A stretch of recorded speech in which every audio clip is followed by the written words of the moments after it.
ગીર સોમનાથ જિલ્લાના દરિયા કિનારે પ્રતિ વર્ષ હજારો વેલ માર્ક માઇગ્રેટ થઈ અને બચ્ચાને જન્મ આપવા માટે આવતી હોય છે। ત્યારે શરૂઆતમાં માછીમારો તેમને ખૂબ જ કિંમતી હોવાથી ભારે માત્રામાં શિકાર કરતા હતા। જ્યારે ગુજરાત વન વિભાગ દ્વારા તેના શિકાર પર પ્રતિબંધ ફરમાવી રક્ષણ એક્ટ શેડ્યુલ 1માં તેનો સમાવેશ કરવામાં આવ્યો હતો।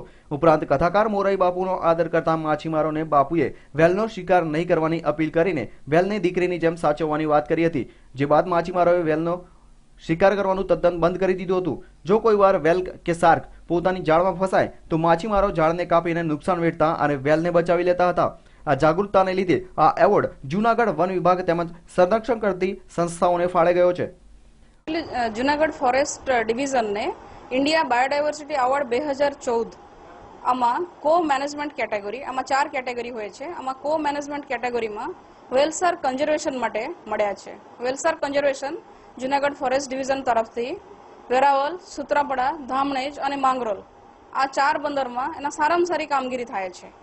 અને આ કામગીરી જે છે આપણા જૂનાગઢ ફોરેસ્ટ વિભાગ અને જે કમ્યુનિટી છે, ખારવા કમ્યુનિટી છે, કોલી કમ્યુનિટી છે, મચ્છીવારા કમ્યુનિટી છે, જે બધા આપણા મચ્છીમારો ભાઈઓ છે, સાગર ખેડૂના જે માણસ છે, બધા આ લોકોના સહાયતાથી કરવામાં આવ્યા છે। વન વિભાગ અને પ્રકૃતિ પ્રેમીઓ વેલને બચાવવા જાનના જોખમે સમુદ્ર ખેડે છે।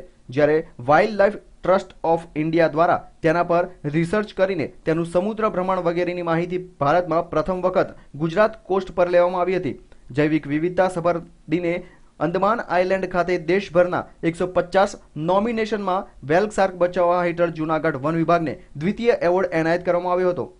એવું વસ્તુ છે કે આ જે વેલ શાર્ક મછલી બચાવના જે અભિયાન છે આમાં ઘણા બધા સંસ્થા અને માણસ એના સંકળાયેલા છે।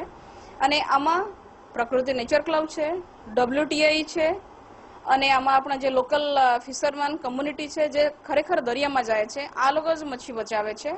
ટાટા કેમિકલ્સ છે, આ એના સાયન્સ માટે પણ સ્પોન્સર કરે છે। અને આમાં જે છે આ પ્રોજેક્ટ જે છે બહુ મોટું પ્રોજેક્ટ છે। આમાં વેલ શાર્ક જે જાલમાં ફસાવે છે એને તો આપણે છોડીએ જ છીએ, એના સાથે સાથે પણ આમાં જે રિસર્ચના કામગીરી થયા છે, જેવા ફોટો આઈડેન્ટિફિકેશન થયા છે, વેલ શાર્ક ટેગિંગ થયા છે, આ બધા આખા ભારતમાં પહેલી વખત થયા છે ગુજરાતના દરિયાકાંઠામાં। આ એવોર્ડને લઈને વન વિભાગ અને પ્રકૃતિ પ્રેમીઓ તેમજ માછીમારોમાં ભારે ઉત્સાહનો માહોલ જોવા મળ્યો હતો। આ અંગેની ઉજવણી વેરાવળ ખાતે કરવામાં આવી હતી, જેમાં જિલ્લાભરના વનકર્મી, માછીમારો અને પ્રકૃતિ પ્રેમીઓ ઉમટી પડ્યા હતા। Bureau report, news online, Gir Somnath.